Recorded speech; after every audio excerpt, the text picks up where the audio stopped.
ሰላም እንዴት ናችሁ? ዛሬ አንድ ታላቅ ነገር ልነግራችሁ ነው የመጣሁት። ፕሮቴስታንቶች ብዙ ጊዜ በእምነት ብቻ ይዳናል ብለው ያስተምራሉ አይደለ?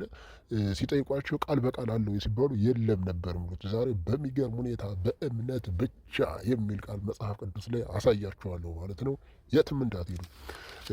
ይኸው ሁሌም ሲነገሩ የኖረው ነገር ግን የማያስተውሉት የያዕቆብ መልእክት ነው ማለት ነው። እሱም ምዕራፍ ሁለት ቁጥር 24 ማለት ነው። ሉክ በእምነት ብቻ ይህን ይላል ይታያላ።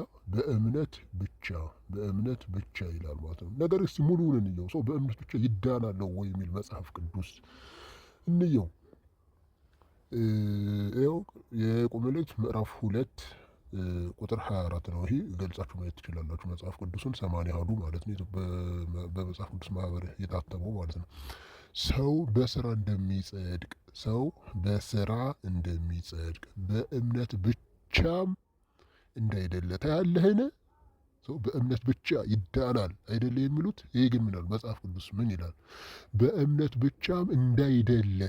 ስለዚህ ድህነት በእምነት ብቻ ነው ወይ? አይደለም። ስለዚህ አንድ ማንበብ የሚችል አንድ መረዳት የሚችል አንድ መስማት የሚችል ሰው ፕሮቴስታንት ይሆናል? ይህን እያየ በእምነት ብቻ ይዳናል ከሚል ቤተ እምነት ሊገባ ይችላል? ይህን እያየ በፍጹም በተአምር ሊገባ ይችል። ብዙ ላይ ግን ምን ይላል? በእምነት ብቻ አይዳንም። በእምነት ብቻ ምን አይልም? አይዳንም። ስለዚህ በእምነት ብቻ አይዳንም እያለ በእምነት ብቻ ይዳናል የምትሉ እናንተ የት አመጣችሁ ነው? ሰው ሰራሽ ትምህርት ነው የሚባልበት አንዱ ትልቁ ምክንያት እኮ ይህ ነው። እስቲ ከፍ ብለን እንየው። ይኸውን ክፍል ራሱን ክፍል ይኸው የቅዱስ ያዕቆብ መልእክት ምዕራፍ 2 ማለት ነው። ምዕራፍ 2 ነው። ስለ ሃይማኖትና ስለ ምግባር የሚናገርበት ክፍል ማለት ነው። አንድ ነገር ልናገር መጀመሪያ። በነገራችን ላይ እምነት ብቻ ሲባል እምነትና ስራ ወይም እምነትና መልካም ምግባር የሚባለውን ነገር እየተቃወሙ ነው። ስለዚህ እምነት ብቻ ሲባል እምነት ያለ ምግባር ማለት ነው። ምክንያቱም እምነትና ምግባር የሚለውን እየተቃወሙ ስለሆነ ማለት ነው። ስለዚህ እምነት ያለ ምግባር የለም፣ ካመንክ መልካም ስራ ትሰራለህ ብለው ነው እነሱ የሚያስቡት። ነገር ግን እምነት ያለ ምግባር ሊኖር ይችላል። ነገር ግን ምን አይነት ነው? የሞተ ነው። እስቲ እንየው እዚሁ ላይ ያዕቆብ ምዕራፍ 2 ቁጥር 20 ላይ ማለት ነው። አንተ ሰነፍ ሰው እምነት ያለ ምግባር የሞተች እንደሆነች ልታውቅ ትወዳለህን?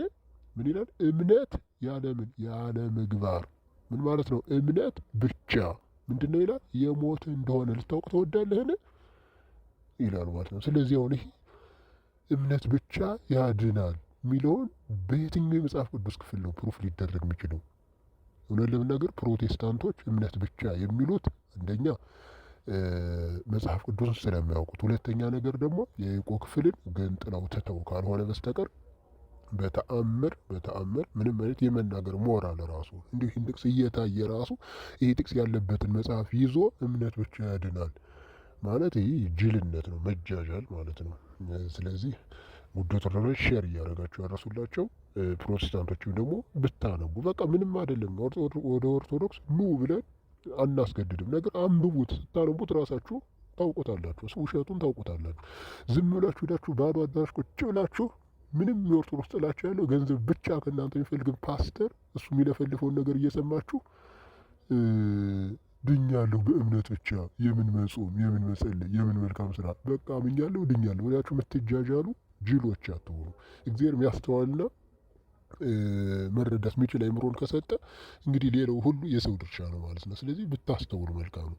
ደግሞ ኦርቶዶክስ ነበርኩ የምትሉ እናንተ እስቲ መጀመሪያ እወቁት። መጀመሪያ ኦርቶዶክስን እወቁት። ተምራችሁ ውሸት ካላችሁ ማለት ነው ፕሮቴስታንት ከሆናችሁ በኋላ በፕሮቴስታንቶች ስለ ኦርቶዶክስ ምንም በማያውቁ ስለ ኦርቶዶክስ ተነግሯችሁ ኦርቶዶክስ ውሸት ናት የምትሉ እናንተ በጣም የአእምሮ ዝግመት ያለባቸው ሰዎች እግዚአብሔር ልቦናችሁን ይመልስ ማለት እፈልጋለሁ። እዚሁ ላይ ተያይዞ አንድ የሚያቀርቡት ማስረጃ ምንድነው? አብርሃም በእምነት ብቻ አብርሃም ልጁን የይስሐቅን ለመስዋዕትነት ባቀረበ ጊዜ በእግዚአብሔር አመነ ጽድቅ ሆኖ ተቆጠረለት የሚለውን ይናገራሉ ማለት። እስቲ ከዚሁ ላይ ያለ እሱ ራሱ አባታችን አብርሃም ይላል ልጁን ይስሐቅን ወደ መሰዊያው ባቀረበው ጊዜ በስራው የጸደቀ አይደለምን? በምንድን ነው የሚለው? በስራው የጸደቀ አይደለምን? ስለዚህ አባታችን አብርሃም በእምነት ጸደቀ እንጂ በስራ አልጸደቀም የሚለውን ማስረጃ ተብሎ ይቀርባል።